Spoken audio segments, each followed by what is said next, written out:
All right, third graders, we just spent some time on the board working with bubble letters and some tricks on how to create bubble letters. So now that you have your papers, in just a minute you're going to get your papers, we're going to fold them in half like a big book. So one crease there. And we're going to fold them in half again so that we have a shape that looks like a birthday card. Two folds.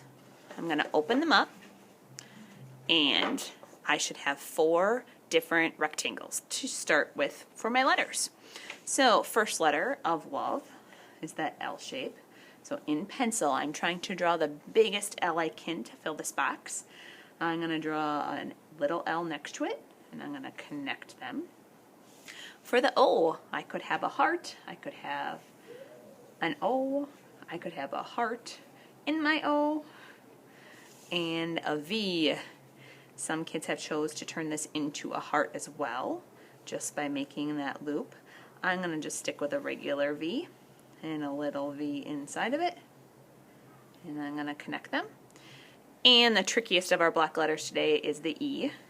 So I like to start with almost a finished rectangle, I suppose you could say. I'm going to turn that into a big rectangle, straight down little rectangle, straight down bigger rectangle. So I've got my word love. Now I have my plate with red and white and black, and I'm ready to start my monochromatic painting. So what I have found is that if you can paint the letters first, they will dry and then you can paint the background. I tell kids it is best to start with actual red. The reason being is you're going to do a lot of mixing and you might never get the red back. So one spot I'm going to paint with the true color red. I am noticing that this brush is a little bit wobbly and big. So I'm going to give you a couple of different brushes and you can choose what you prefer to use. My brush has red on it. I'm not even going to wash it off. I'm going to bring it over to the white. I'm not going to mix the whole pile of white. I'm going to mix just part of it. And I get a really nice pink color. Not too light, not too dark. I use just a little bit of the white. So now I'm going to pick another letter. So I'm doing the O. And I am trying to fill in all of that space except the heart shape. So if you notice, I should have a littler brush. I would have painted that a little bit nicer. I've gone out of the lines a little bit. Not a big deal, because we're going to paint that background as well. Alright, I still have pink on here. I'm going to see if I can get it a lighter pink. So I'm actually going to take a big scoop of white, put it in the middle here, and I have a different value. It's a little bit lighter tint of pink, and I'm going to paint something else. Maybe I'll go with my E. Yep, that definitely looks lighter on my paper. So every spot that I'm painting today, I want it to look like a different value. Okay. I'm ready to do a little bit darker of a value, so I'm going to put a little bit of black, and by a little bit, tiny little dot. Now I'm going to bring it to an area I've mixed. I have a really different looking pink. I kind of want a little redder. Cool. Maybe a little more black. So you get to be your own scientist today, experimenting and mixing new colors of red. Awesome. So again, I'm going to finish up my letters. So I've got my L left.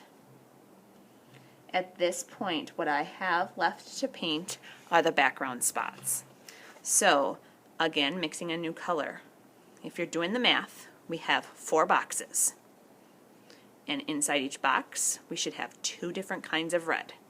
So 4 plus 4 is a total of 8 different values. So what I'm doing with this outside negative space is I am making myself like an outline border so I know where I have to paint, trying to keep my lines around my letters really nice and even, and getting rid of all the white.